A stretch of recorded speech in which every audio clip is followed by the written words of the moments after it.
سنتے ہیں نبی صلی اللہ علیہ وسلم کی دوسری صاحبزادی سیدہ رقیہ رضی اللہ عنہا کے حالات و واقعات۔ یہ سیدہ زینب سے چھوٹی ہیں، یہ بھی سیدہ خدیجہ رضی اللہ عنہا کے بطن سے پیدا ہوئیں۔ سیدہ زینب سے 3 برس بعد پیدا ہوئیں۔ ان کی پیدائش کے وقت نبی کریم صلی اللہ علیہ وسلم کی عمر مبارک قریباً 33 سال تھی، گویا یہ اعلان نبوت سے قریباً 7 سال پہلے پیدا ہوئیں۔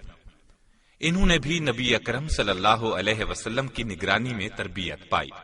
اپنی والدہ محترمہ سیدہ خدیجہ الکبریٰ رضی اللہ عنہا کے ساتھ ہی ایمان لے آئیں۔ اسلام سے پہلے رسول اللہ صلی اللہ علیہ وسلم نے ان کا نکاح اپنے چچا ابو لہب کے بیٹے عتبہ سے کر دیا تھا۔ رخصتی نہیں ہوئی تھی۔ پھر جب اسلام کا دور شروع ہوا، نبی کریم صلی اللہ علیہ وسلم پر وحی نازل ہونے لگی، توحید کی آیات اتریں، کفر اور شرک کی برائی بیان ہوئی، یہاں تک کہ سورہ تبت یدا ابی لہب و تب ابو لہب کی مذمت میں نازل ہوئی۔ کفار کی دشمنی انتہا کو پہنچی تو ابو لہب غضبناک ہوا۔ اس نے اپنے بیٹے کو حکم دیا کہ محمد کی بیٹی کو طلاق دے دو، طلاق نہیں دو گے تو تم سے بات نہیں کروں گا۔ باپ کے کہنے پر اس نے رقیہ کو طلاق دے دی۔ یہ رشتہ صرف اسلام دشمنی کی بنیاد پر توڑ دیا گیا۔ صاحبزادی کا کوئی قصور نہیں تھا، صرف آپ کی اولاد ہونے کی بنا پر یہ اذیت پہنچائی گئی۔ یہ اور بات ہے کہ طلاق ان کے حق میں اعزاز تھا، غیبی مدد تھی کہ یہ پاک اور نیک صاحبزادی عتبہ کے ہاں نہ جا سکے۔ جب نبی صلی اللہ علیہ وسلم کی صاحبزادی کو ابو لہب کے بیٹے نے طلاق دے دی تو آپ نے اپنی بیٹی رقیہ رضی اللہ عنہا کا نکاح سیدنا عثمان بن عفان رضی اللہ عنہ کے ساتھ کر دیا۔ اس طرح سیدنا عثمان رضی اللہ عنہ رسول اللہ صلی اللہ علیہ وسلم کے داماد بنے۔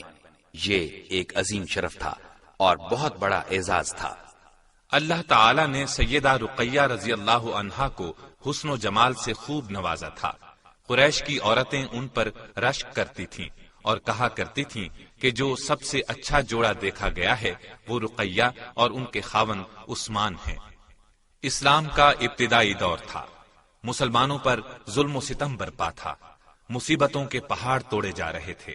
ان حالات میں نبی اکرم صلی اللہ علیہ وسلم نے مسلمانوں کو مشورہ دیا کہ وہ حبشہ کی طرف ہجرت کر جائیں، یہ ان کے حق میں بہت بہتر رہے گا۔ حبشہ کا بادشاہ بہت نیک ہے، کسی پر ظلم نہیں کرتا، وہاں کسی قسم کی زیادتی نہیں کی جاتی، لوگ وہاں امن اور سکون سے رہتے ہیں۔ آپ کی ہدایت پر چند مسلمان حبشہ کی طرف ہجرت کے ارادے سے نکل پڑے۔ یہ اسلام میں پہلی ہجرت تھی۔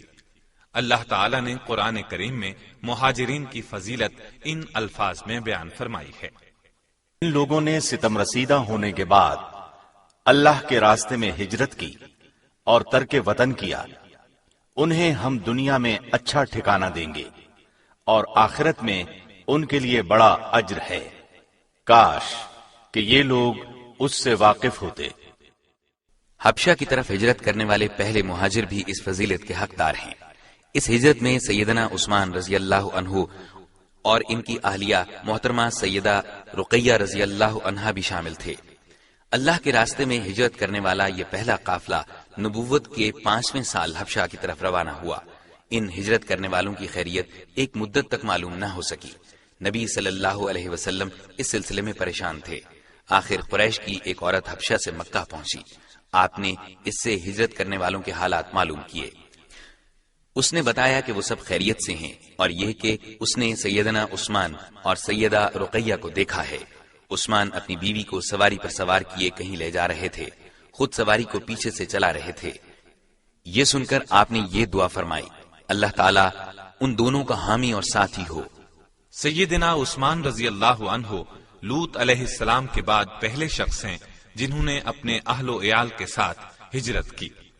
ان مہاجرین نے حبشہ میں ایک مدت گزارنے کے بعد پھر مکہ کا رخ کیا۔ اس دوران میں نبی اکرم صلی اللہ علیہ وسلم مکے سے ہجرت کر کے مدینے تشریف لے جا چکے تھے۔ چنانچہ سیدنا عثمان رضی اللہ عنہ بھی سیدہ رقیہ رضی اللہ عنہا کے ساتھ مدینے ہجرت کر گئے، اور یہ ان کی دوسری ہجرت تھی۔ اس طرح آپ دونوں کو 2 بار ہجرت کا شرف حاصل ہوا۔ حبشہ میں عثمان رضی اللہ عنہ کے ہاں ایک بیٹا پیدا ہوا، اس کا نام عبداللہ رکھا گیا۔ اسی کے نام کی نسبت سے عثمان رضی اللہ عنہ کی کنیت ابو عبداللہ تھی۔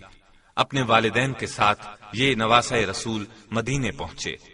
ان کی عمر 6 سال ہوئی تو ایک مرغ نے ان کی آنکھ میں چونچ مار دی، آنکھ زخمی ہو گئی، زخم ٹھیک نہ ہو سکا اور اسی حالت میں 6 ہجری میں انتقال کر گئے۔ انا للہ و انا الیہ راجعون۔ ان کے بعد سیدہ رقیہ کے ہاں اور کوئی اولاد نہ ہوئی۔ عبداللہ کی وفات پر نبی کریم صلی اللہ علیہ وسلم بہت غمگین ہوئے۔ عبداللہ کو گود میں اٹھایا تو آنکھوں سے آنسو جاری ہو گئے۔ خود نماز جنازہ پڑھائی، دفن کرنے کے لیے آپ خود قبر میں اترے۔ نبی اکرم صلی اللہ علیہ وسلم کی ایک خادمہ تھی، ان کا نام ام عیاش تھا۔ آپ کی خدمت میں لگی رہتی تھیں، گھریلو کام کرتی تھیں، آپ کے لیے وضو کا پانی تیار کرتی تھیں۔ پھر آپ نے ام عیاش کو ہدیے کے طور پر اپنی بیٹی رقیہ کے حوالے کر دیا تاکہ وہ ان کی خدمت کرے۔ ایک دن سیدنا عثمان اور سیدہ رقیہ نے شہد وغیرہ سے ایک طرح کا کھانا تیار کیا اور نبی صلی اللہ علیہ وسلم کی خدمت میں بھیجا۔ اس روز نبی صلی اللہ علیہ وسلم ام سلمہ رضی اللہ عنہا کے گھر میں تھے، لہٰذا یہ ہدیہ وہاں پہنچا۔ آپ گھر میں نہیں تھے، تشریف لائے تو ام سلمہ سے دریافت فرمایا یہ ہدیہ کس نے بھیجا ہے؟ انہوں نے بتایا کہ سیدنا عثمان کے گھر سے آیا ہے۔ آپ نے یہ سن کر دونوں ہاتھ اٹھائے اور دعا فرمائی، اے اللہ، عثمان تجھے راضی کرنا چاہتا ہے، تو بھی عثمان سے راضی ہو جا۔ 2 ہجری میں غزوہ بدر پیش آیا۔ انہی دنوں سیدہ رقیہ بیمار ہو گئیں۔ صحابہ کرام لڑائی کی تیاری کر رہے تھے۔ ایسے میں نبی صلی اللہ علیہ وسلم نے سیدنا عثمان سے ارشاد فرمایا، اے عثمان، رقیہ بیمار ہیں، اس لیے آپ مدینے ہی میں ٹھہریں، ان کی تیمارداری کریں۔ آپ نے اپنے خادم اسامہ بن زید رضی اللہ عنہ کو بھی ان کے ساتھ ٹھہرنے کی ہدایت فرمائی۔ سیدنا عثمان رضی اللہ عنہ غزوے میں شرکت کرنا چاہتے تھے۔ ان کے شوق کو دیکھ کر آپ نے ارشاد فرمایا، آپ کو لڑائی میں حاضر ہونے والوں کے برابر اجر ملے گا اور مال غنیمت میں سے بھی آپ کو حصہ دیا جائے گا۔ چنانچہ سیدنا عثمان کو یہ حصہ دیا گیا۔ گویا سیدہ رقیہ رضی اللہ عنہا کی تیمارداری کا درجہ جہاد کے برابر قرار دیا۔ یہ سیدہ رقیہ کی بہت بڑی فضیلت ہے۔ نبی صلی اللہ علیہ وسلم کی صاحبزادیوں میں یہ اعزاز صرف انہی کو حاصل ہے۔ غزوہ بدر 2 ہجری رمضان المبارک میں پیش آیا۔ فتح کی خوشخبری لے کر جس وقت سیدنا زید بن حارثہ رضی اللہ عنہ مدینے پہنچے تو اس وقت سیدہ رقیہ کی تدفین ہو رہی تھی۔ انا للہ و انا الیہ راجعون۔ چند دن بعد نبی اکرم صلی اللہ علیہ وسلم مدینے پہنچے تو سیدہ رقیہ کی قبر پر گئے۔ آپ ان کے جنازے میں غزوہ بدر کی وجہ سے شریک نہ ہو سکے تھے۔ سیدہ رقیہ سیدہ زینب سے 3 سال بعد پیدا ہوئیں۔ نبی کریم صلی اللہ علیہ وسلم اور سیدہ خدیجہ رضی اللہ عنہا کی زیر نگرانی تربیت پائی اور جوان ہوئیں۔ قریباً 21 سال عمر پائی۔ اللہ تعالی کی ان پر ہزارہا رحمتیں ہوں۔